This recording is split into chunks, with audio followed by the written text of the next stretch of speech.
Mbak, panjenengan ini sama Allah dimuliakan untuk memelihara pendidik paling mahalnya produk, yaitu manusia. Tapi Anda jatuhkan diri Anda, nggak malah justru didik manusia jadi generasi yang baik, malah mendidik binatang. Orang sih didik ketek ayam, monyet beliau. Kenapa? Dia nggak mau punya anak, itu nggak mau.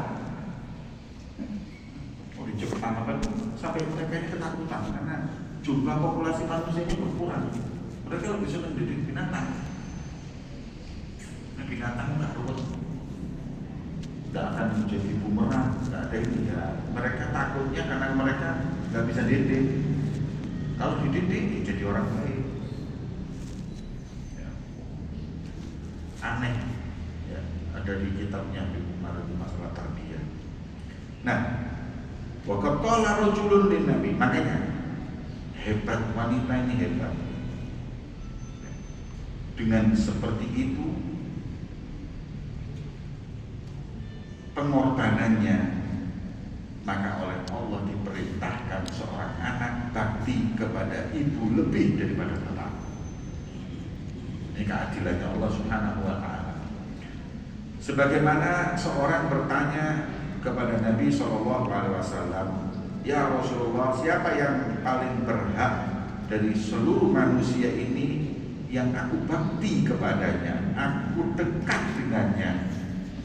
Siapa orang yang paling berhak aku bakti kepadanya? Kata Rasulullah, ummu, ibumu. Ibumu. Kemudian tanya lagi, setelah ibu siapa ibumu? Loh, setelah ibumu, setelah 3 kali, kemudian siapa ya Rasulullah? Bapakmu. Jadi 3 kali disebut ibu, baru yang keempat bapak.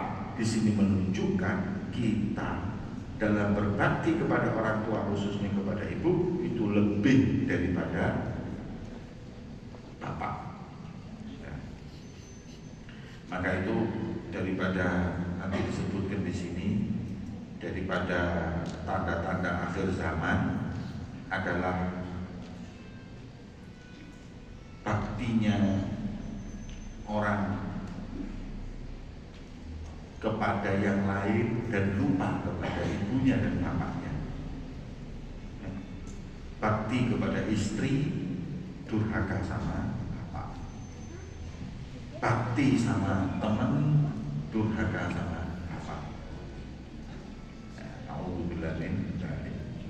wa kama yajibu 'alal insani an yabarra walidayhi fi hayatihima kadzalik yabghi lahu an yabarrahuma ba'da wafatihima. Bakti bukan ketika di masa hidup saja, tapi bakti kepada orang tua itu sampai setelah meninggal. Panjenengan ini sekarang yang punya orang tua dan orang tuanya meninggal, bakti kepadanya dengan apa? Pertama, berdoa setelah sholat, Rabbil firli wali walidayya warhamhuma kama rabbayani shaghira, doakan. Setelah sholat, Al-Fatihah, moga taqabbal sholawat wa atumma ila ruhi walidina walidikum wa amwatina wa amwatikum. Al-Fatihah, ngirim doa wal istighfar lahuma. Afdalu dzikri fa'laman la ilaha illallah, la ilaha illallah. Kemudian selesai, bismillahirrahmanirrahim, Allahumma taqabbal wa ausil ma qara'nahu minal Qur'an. Ya Allah, sampaikan apa yang aku baca dari bacaan zikir, istighfar dan semua kepada orang tua. Nyampe apa enggak hadirin? Nyampe. Kalau ada yang bilang tidak nyampe, saya sebutkan hadis, nasnya saya bacakan supaya lebih jelas. Dalam riwayatnya Sayyidina Abbas, Rasulullah SAW melewati 2 kuburan. Ada kuburan 2 dilewati oleh Rasulullah. Faqala innahuma la yu'adzabani. Kata Rasulullah, ini kuburan.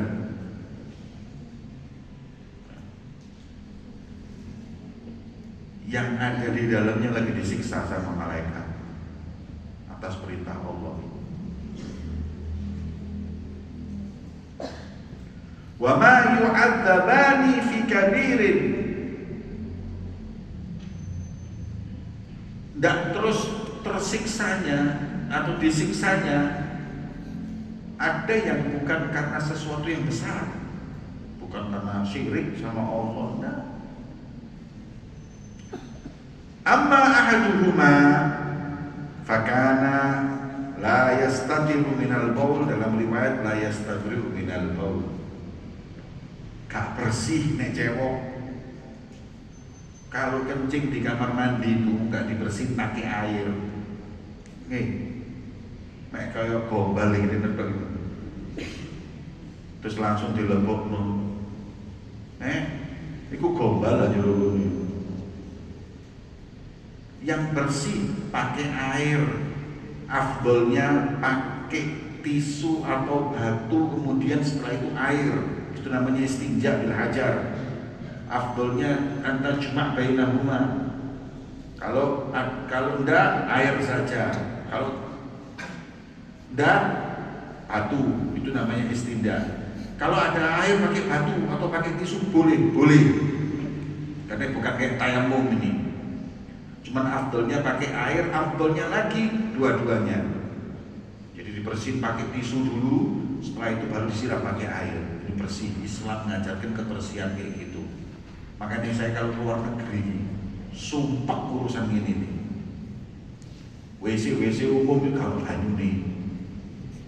Negara sugih cewek setengah mati. Yang kadang-kadang saya nggak suka itu negara-negara yang mayoritas Islam ikut-ikutan. Bandara nggak ada semprotannya. Bandara nggak ada air. Ini gila nih. Kita di Islam enggak. Karena ini masalah bukan masalah enteng. Ada orang diazab dikubur gara-gara kurang bersih istinjanya. Ya. Tolong, khususnya biasanya yang kayak gini-gini ini, ya. Saya heran sama sebagian orang yang jadi sopir. Kalau di jalan kencing itu kadang-kadang berhenti di toilet itu iso. Di tol itu ada toilet di mark-mark itu ada toilet. Ini gak bahane bahane bis itu, bahane truk itu. Ini kayak gak ada tempat lain aja. Tembok, terus istinja ini kayak tembok wong haram. Ya. Itu kalau di fikih ada pembahasannya kan. Tidak boleh Anda kencing di tempat lubang-lubang aja, tidak boleh. Di jalanan itu ono gua sampean kuwi hati-hati. Lek kene jin kon ditekek kapok kok. Ya, yo lek jin iku ulo disikat kowe. Tidak boleh di tempat binatang. Kencing di tempat yang binatang kumpul semut, bolongannya semut diuyui. Haram atau tidak boleh? Jarine semutnya tsunami ya ini. Jadi hati-hati. Banyak orang disiksa dikubur gara-gara nggak bersih ketika dia istinja, istinbrok atau bersihkan kencing. Jangan. Ya. Itu yang pertama. Kemudian yang kedua, ini berat, pelanggaran berat yang kedua disiksa. Wa ammal akhar fakana yamshi bin namimah. Yang kubur satu nih disiksanya, ini agak pedih lagi nih. Siksanya luwih banter maneh. Orang yang hidupnya di dunia dunia suka adu domba. Tolong bawa hadis ini cerita nek kupinge buzzer-buzzer yang suka bikin namimah. Ini gak ngerti saya kalau lihat itu kayak bikin berita-berita itu di Instagram, di Twitter, di YouTube ya, cari follow yang ya, follower yang banyak, bikin berita-berita terus beritanya hoax, namimah. Ini kan mereka ini kan demi kekuasaan, demi cari uang. Tapi kuburan hati-hati loh. Anda kalau memberi kabar ke orang lain walaupun benar, tapi untuk mengadu domba itu namanya namimah. Apalagi bohong. Kalau bohong itu namanya bukan namimah, buhtan. Lebih berat lagi. Ini ya, ini Bram ini ngomong ambil aku. Imam welek. Dia ngomong ini betul. Tak sampai nomor kok jadi Bram welek. Saya ini bohong apa enggak? Tapi saya namimah, adu domba. Kalau apabila Bram ini enggak ngomong, saya ngomong, jarene Bram kok dikelek. Ini bukan namimah lagi, ini buhtanun azim, di atasnya kebohongan besar. Nih namimah ini kalau berita itu kalau disampaikan bisa membuat perseteruan, itu sebaiknya jangan disampaikan. Yang sibin namimah, uripe ngadu domba. Ini dibenturkan dengan ini nih, ya Allah. Lu mereka itu digaji, dibayar. Kok mau? Ingetin, hati-hati lu, kuburanmu bahaya. Nah kemudian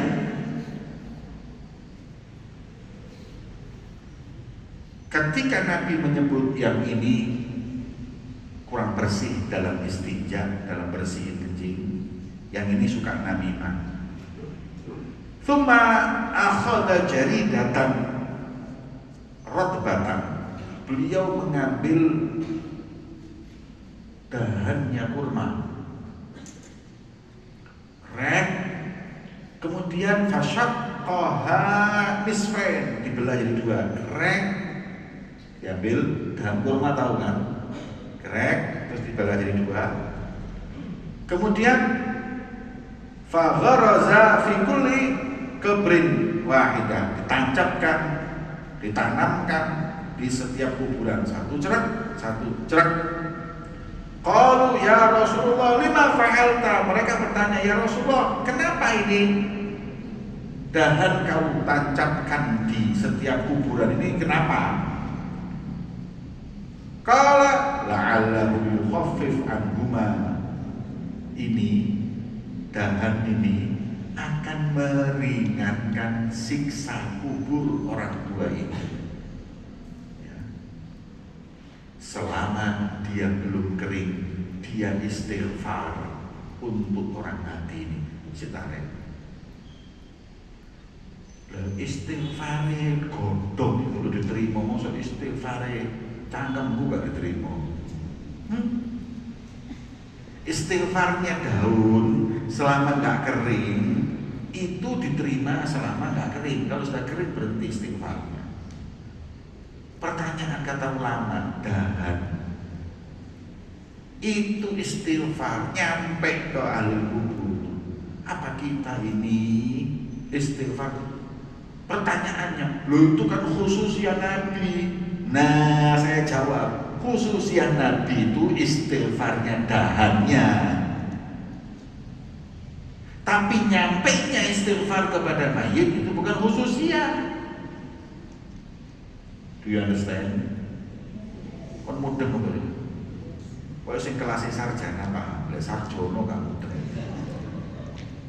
Nah, kalau dikatakan ini kan hanya khusus Nabi, iya, dahan istighfar itu khusus Nabi gak apa-apa.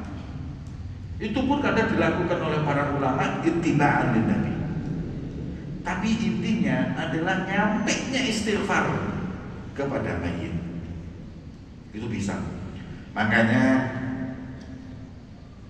baktinya seorang anak kepada orang tua setelah meninggal adalah dengan kita tahlili, istighfarkan, doakan, apa-apa. Wa waladin sholeh yad'u lah. Sebagaimana dalam riwayat, amal orang nggak bisa berbuat amal kecuali kalau sudah mati orang itu nggak bisa berbuat amal kecuali kalau dia punya anak yang dididik jadi anak soleh, maka dia yad'u lahu, yad'u pakai fi'il mudhari artinya iktsar dengan doa, banyak doa akan sampai kepada orang tuanya.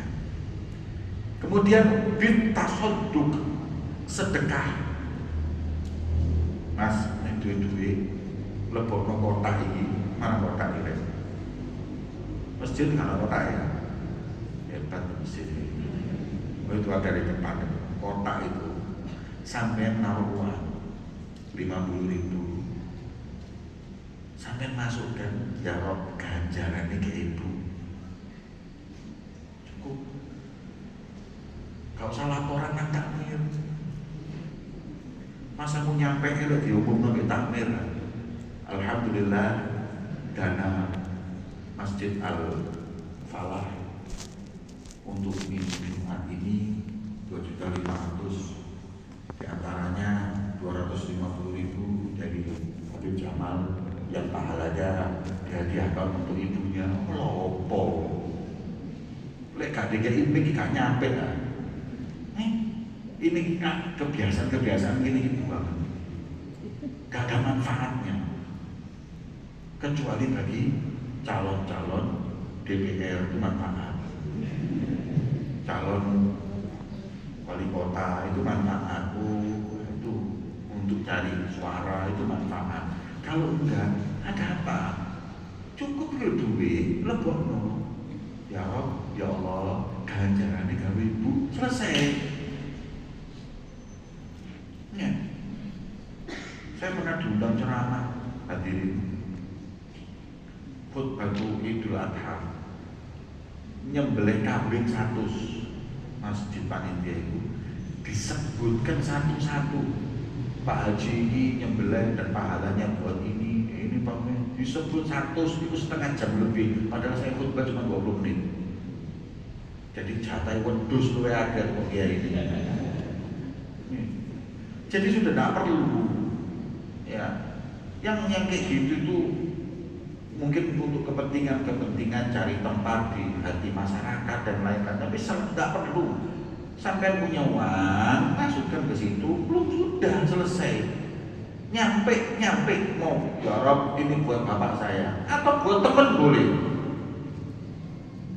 boleh tak? Sampai punya teman sudah seto, kemudian sampai naruh uang di situ 1 juta, ganjarannya kayak pasoku ya Allah, sing seto boleh, mutahlil boleh, begitu juga sedekah boleh, semua amal baik boleh, khususnya kepada orang tua.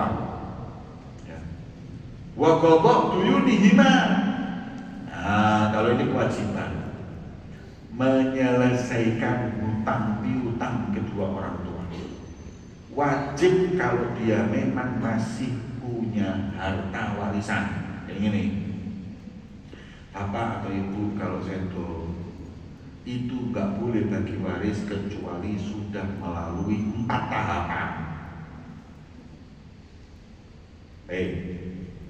Rumah ini anak-anak yang masih punya bapak ibu rumah nek sing bapakmu sugih rumah oleh gak sugih sudah rumah. Yang bapaknya kaya, kalau mau bagi waris itu ada 4 tahapan baru yang kelima warisan. Warisan pertama, harta yang kelihatan mata yang sudah harus dikeluarkan, kayak dia itu punya kambing yang sudah harus disakatkan atau apa, itu keluarkan dulu. Kemudian ma'unatut tajhiz, sebelum ini meninggal jangan disentuh dulu uangnya, ambil uangnya untuk persiapan penguburan. Beli apa? Kafan, beli kuburan, jalannya atau apa biaya-biaya murah. Mudin kira biaya mati ini jujur. Kira-kira sampai berapa 1 juta? Biaya kafan, biaya ini 2 juta. Ya, 2 juta. Jadi 2 juta itu wajib dikeluarkan. Enggak usah uangnya anak, uangnya warisan. Karena itu kewajiban dari uang itu. Ketika aduyun al-mursala fid dhimma, utang-utang piutangnya, utang piutang. Bapak ikutin piutang begini, terus pikir tanah didol, bayar sih. Ini mobilnya dijual, bayar. Semua biasanya diumumkan di kuburan yang punya utang piutang monggo. Kalau nggak mau ngerepotin, tulis utang-utang sampean itu ditulis di handphone.